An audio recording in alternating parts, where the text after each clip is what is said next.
இலவச கட்டாய கல்வி உரிமை சட்டம் 2009 படி குழந்தைகளை மையப்படுத்திய கல்வி அனைவருக்கும் கிடைக்கும் வண்ணம் தமிழ்நாட்டில் உள்ள பல அரசு பள்ளிகளின் பள்ளி மேலாண்மை குழுக்கள் ஆக்கப்பூர்வமாக செயல்பட்டுக் கொண்டிருக்கிறது. பல்வேறு பள்ளிகளில் உள்ள பள்ளி மேலாண்மை குழுக்கள் ஒன்று கூடி விவாதித்து கலந்துரையாடியதன் மூலம் பல தீர்மானங்களை நிறைவேற்றியதோடு மட்டுமல்லாமல் பல முனைகளில் இருந்து வளங்களை சேகரித்து மாணாக்கரின் ஒட்டுமொத்த வளர்ச்சிக்காகவும் பள்ளியின் மேம்பாட்டிற்காகவும் செயல்பட்டு வருகிறார்கள்.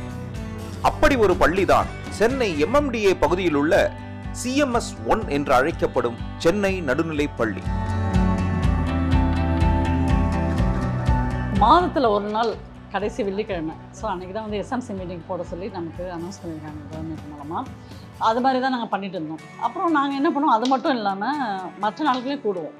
சாதாரண நாட்களே இப்போ தினமும் அவங்கள நாங்கள் பார்க்குறோம் இல்லையா, ஸோ பார்க்கும் போதெல்லாம் நாங்கள் அவங்களோட பேசுவோம், அவங்க என்னென்ன பண்ணலாம் அப்படிங்கிறத நான் விவாதிப்போம். எல்லா ஸ்கூல்லையும் அந்த மீட்டிங்க்கு மந்த்லி ஒன்ஸ் மட்டும்தான் SMC மெம்பர்ஸ் வருவாங்க. ஆனால் எங்கள் ஸ்கூலில் மந்த்லி ஃபுல்லாகவே SMC மெம்பர் வந்துட்டு போயிட்டு தான் இருப்பாங்க.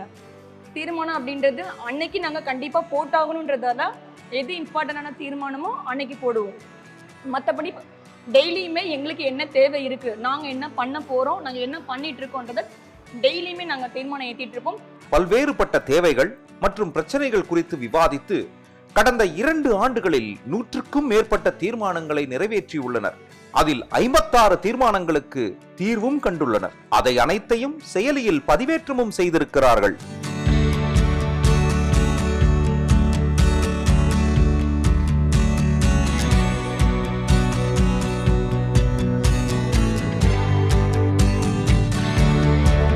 பள்ளியினுடைய முன்னேற்றத்துக்கு பெண்களுக்கு தனியாக கழிப்பறை இல்லாமல் இருந்தது, பிரத்யேகமாக இல்லாமல் இருந்தது.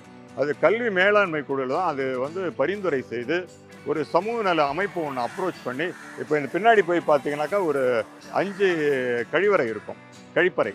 அந்த கழிப்பறை ஒன்லி ஃபார் விமன், கேர்ள்ஸு. அந்த பக்கம் ஆண் பசங்க கூட போக மாட்டாங்க.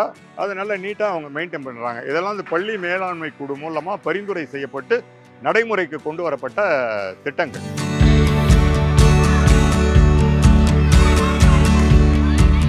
ஸ்போர்ட்ஸ் நல்லா கண்டக்ட் பண்ணிட்டு இருக்கோம். இந்த கிரவுண்டுக்கு ஏற்ற மாதிரி நாங்கள் பண்ணுவோம். எல்லா குழந்தைங்களும் ஸ்டேஜில் கிரவுண்டில் இறக்க மாட்டோம். ஒவ்வொரு ஸ்டாண்டர்ட் வைஸ் எல்லாமே அவங்கவுங்க கிளாஸில் இருப்பாங்க. ஒவ்வொரு ப்ரோக்ராமும் அந்த ஸ்டாண்டர்ட் வைஸு கீழே இறக்கி அது மாதிரி பண்ண வைப்போம். சீஃப் கெஸ்ட்லாம் வருவாங்க, அவங்கள என்ன பண்ணுவோன்னா ஜட்மெண்ட்டுக்கு கொடுத்துருவோம். ஸோ இதில் மார்ச் பாஸ் பண்ண வைப்பேன், ஒவ்வொரு டீம் வைஸ் மார்ச் பாஸ் பண்ண வைப்பேன். அதில் பெஸ்ட்டு எதுன்னு செலக்ட் பண்ண சொல்லுவோம். அப்போ அந்த குழந்தைங்களுக்கு நல்லா செய்யணுங்கிற எண்ணம் அது வரும். கல்வி சார்ந்து கூடுதல் பயிற்சி வகுப்புகளும் நடத்துகிறார்கள்.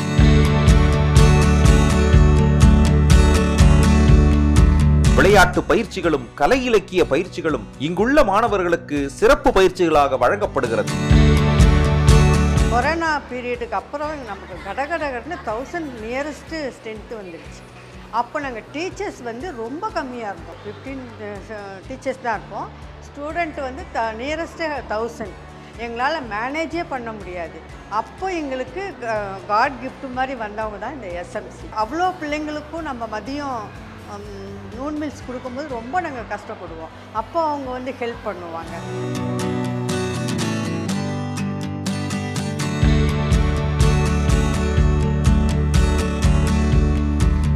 சத்துணவு வருது, மதியத்தில் முட்டை வருது. அது வந்ததனுடைய குவான்டிட்டி சரியாக இருக்கா, அதை ப்ரிப்பேர் பண்ணுற மெத்தடு சரியாக அவங்க பண்ணுறாங்களா, அதனுடைய டேஸ்ட்டு கரெக்டாக இருக்கா, அதை பசங்க இன்டேக் பண்ணிக்கிறாங்களா, அதெல்லாம் அந்த SMCயில் மானிட்டர் பண்ணுறாங்க.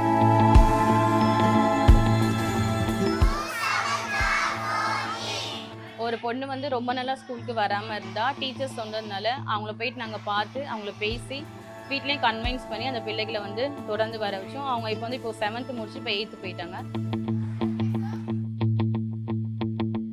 நாங்கள் அந்த பாகுபாடெல்லாம் எப்பவுமே பார்த்தது கிடையாது.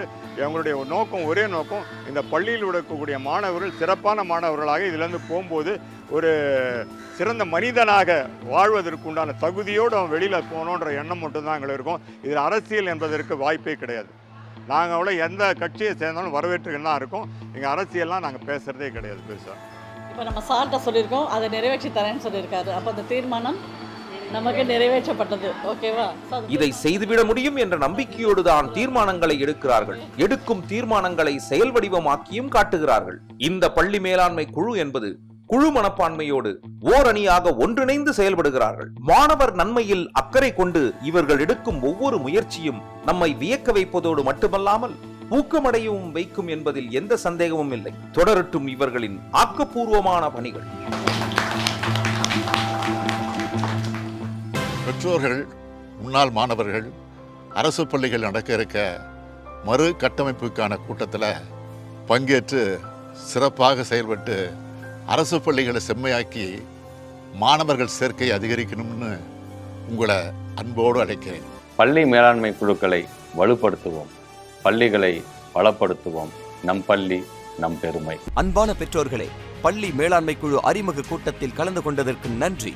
பெற்றோர்கள் அனைவரும் நமது குழந்தைகள் படிக்கும் பள்ளிகளுக்கு செல்வோம். பள்ளி மேலாண்மை குழு மறுகட்டமைப்பில் பங்கு கொள்வோம். பள்ளி மேலாண்மை குழு மறுகட்டமைப்புக்கான நாட்கள்: ஆகஸ்ட் 10 மற்றும் 17 தொடக்க பள்ளிகள், ஆகஸ்ட் 24 உயர்நிலை மற்றும் மேல்நிலை பள்ளிகள், ஆகஸ்ட் 31 நடுநிலை பள்ளிகள். பெற்றோர்கள் அனைவரையும் இதில் பங்கேற்க அழைக்கிறது பள்ளிக் கல்வித்துறை.